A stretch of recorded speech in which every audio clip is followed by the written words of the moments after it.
Assalamualaikum warahmatullahi wabarakatuh. Perkenalkan, saya Tiara Makfirah dari kelompok 1. Saya Bagas Poro. Saya Sulimah. Saya Tata Ayusta. Saya Didiar Binarwan. Di sini kami akan menjelaskan tentang dampak politik dan ekonomi pada masa Soeharto. Berikut videonya.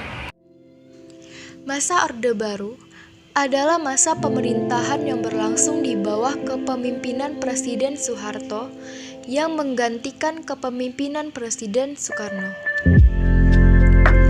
Masa pemerintahan ini berlangsung dari tahun 1966 hingga tahun 1998 dan menjadi salah satu sistem pemerintahan paling lama yang bertahan di Indonesia. Selama 32 tahun masa kepemimpinan Presiden Soeharto, banyak kebijakan yang memiliki pengaruh cukup besar terhadap proses berjalannya negara Indonesia. Mulai dari kebijakan politik maupun ekonomi. Seperti apa dampak kebijakan politik dan ekonomi yang ditempuh pada masa Orde Baru ini? Kebijakan politik dan ekonomi yang ditempuh pada masa Orde Baru ini nyatanya memiliki dampak terhadap Indonesia, di mana untuk dampak kebijakan politik sendiri pada masa Orde Baru dapat terlihat dari beberapa hal berikut ini.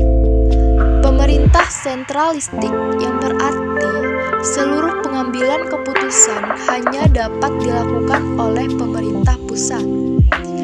2. Kepemimpinan yang cenderung otoriter karena penggunaan pendekatan keamanan. 3. Golkar menjadi alat utama penstabil perekonomian, sementara PDL dan PPP hanya bertindak sebagai pendamping. Di samping itu, dari sisi ekonomi sendiri yang menitikberatkan kepada perbaikan ekonomi rakyat di atas segala soal-soal nasional yang lain termasuk politik, nyatanya menghasilkan beberapa dampak yang positif antara lain.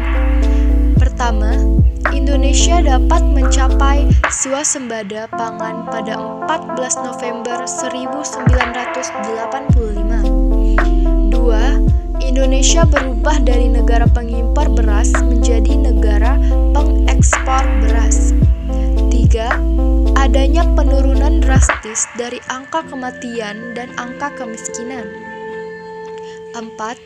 Angka pendidikan sekolah dasar yang melejit akibat program SD dan SMP Inpres atau yang disebut dengan program ABRI masuk desa. Sekian penjelasan dari kelompok kami.